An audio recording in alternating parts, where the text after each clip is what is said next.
Assalamualaikum warahmatullahi wabarakatuh. Balik lagi ke channel saya, yaitu Rian Wulandari dari kelas 21A.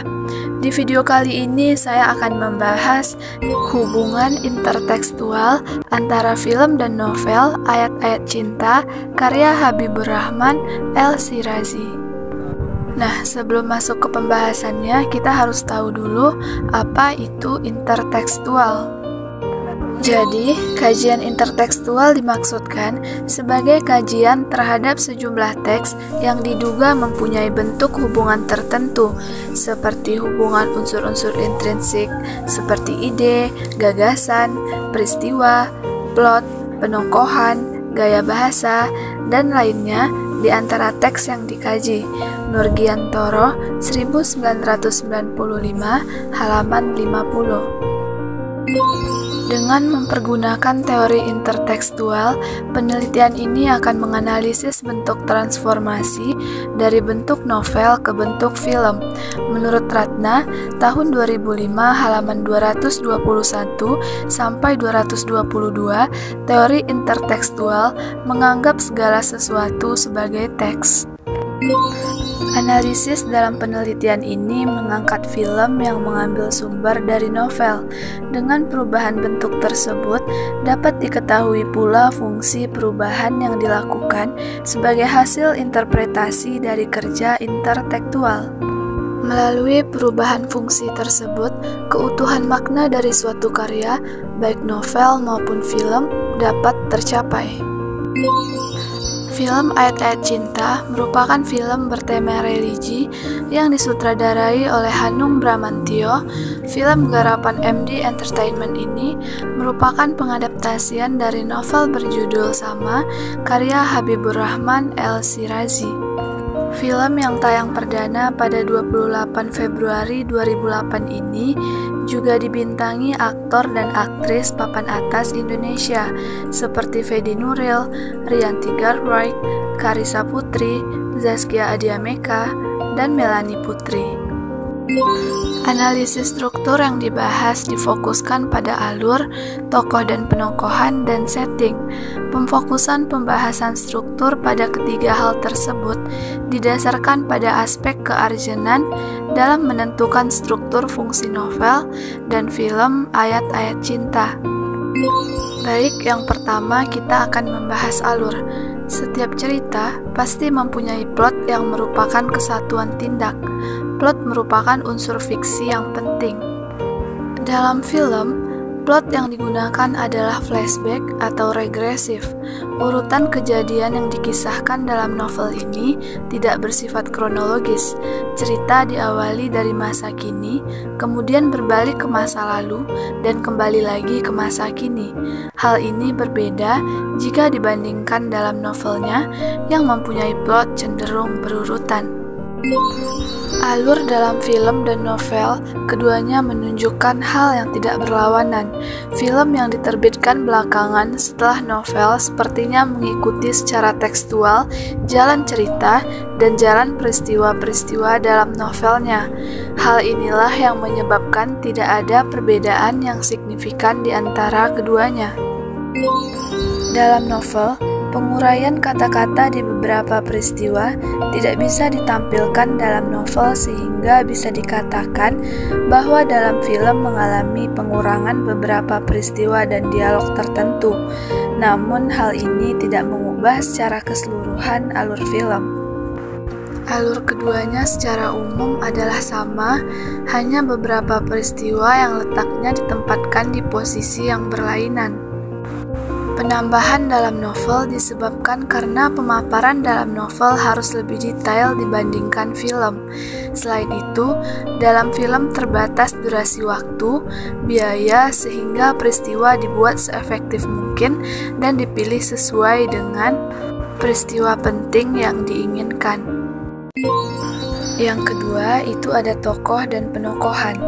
Tokoh dan penokohan dalam film dan novel bisa dikatakan sama secara keseluruhan, terutama pada tokoh-tokoh sentral, yaitu Fahri, Maria, Aisyah, Nourah, Syah Ahmad, Ibu Maria, dan beberapa teman Fahri, serta tokoh bawahan yang juga turut mendukung cerita. Fahri merupakan tokoh sentral dari cerita ini. Diketahui sebagai tokoh sentral jika dilihat dari segi peran dan tingkat pentingnya. Selain itu, Fahri merupakan tokoh yang sering keluar dan berhubungan dengan banyak tokoh lain. Dalam film, penonton tidak akan bisa langsung mengetahui sikap dan pribadi Fahri dengan jelas. Sedangkan dalam novel, pribadi dan sikap Fahri langsung bisa diketahui oleh pembacanya. Hal ini juga berlaku untuk beberapa tokoh sentral kedua lainnya, yakni Aisyah dan Maria. Pelukisan yang kental tokoh tersebut terlihat jelas dalam novel ini, tidak dipaparkan jelas dalam film. Tokoh cerita dihadirkan oleh pengarang dengan memberikan deskripsi yang jelas secara langsung, seperti terlihat dalam kutipan berikut. Teknik pelukisan tokoh di atas bersifat sederhana. Pengarang dengan cepat dan singkat mendeskripsikan kedirian tokoh sentral tersebut di awal cerita. Hal ini akan sangat menguntungkan karena tidak akan ada salah persepsi antara pengarang dan pembaca mengenai penokohan tokoh sentral. Pembaca akan dengan mudah dan pasti dapat memahami jati diri tokoh cerita secara tepat sesuai dengan yang dimaksudkan pengarang pertama kalinya. Pada hakikatnya, perwatakan tokoh-tokoh dalam novel dan film hanya terletak pada cara pendeskripsiannya. Dalam film ditampilkan tokoh-tokohnya secara langsung dan secara visual.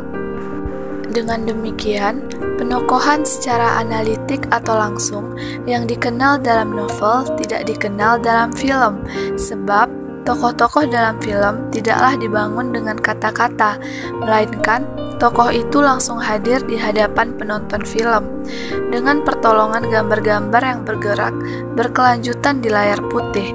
Tokoh dan penokohan dapat dikonkretkan sedemikian rupa.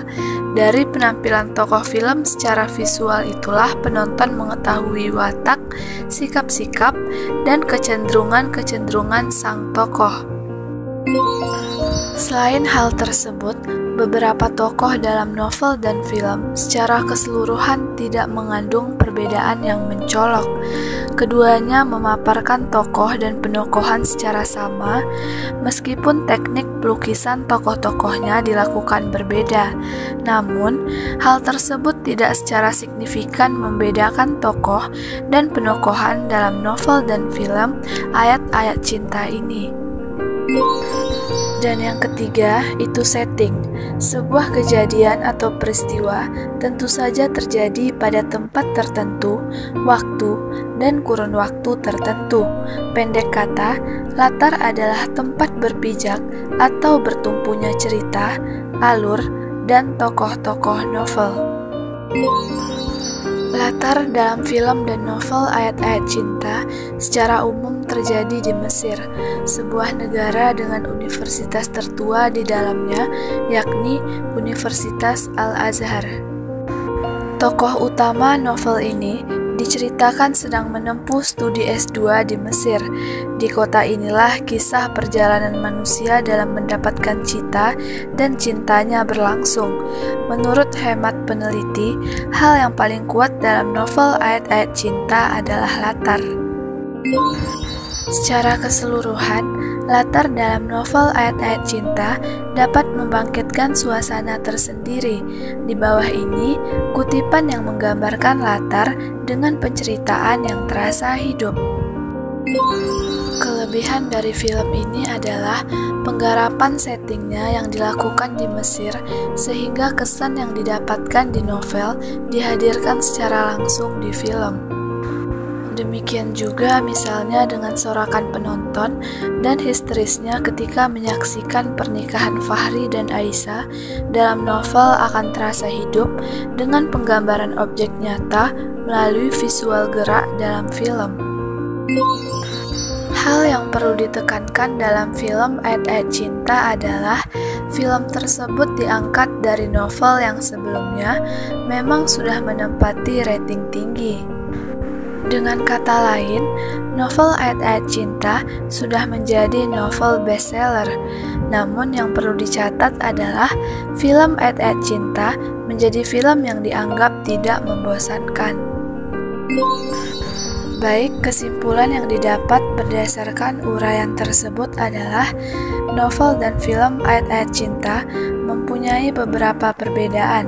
Namun, perbedaan itu tidak terlalu mencolok karena film Ayat-Ayat Cinta menganut secara umum novel yang terlahir terlebih dahulu.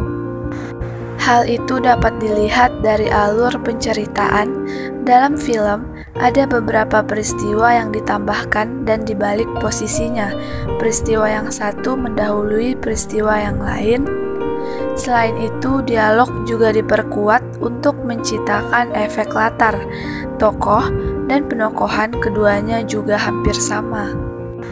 Bedanya, dalam film, tokoh dan penokohan lebih terasa konkret karena divisualisasikan melalui gerak dan gambar.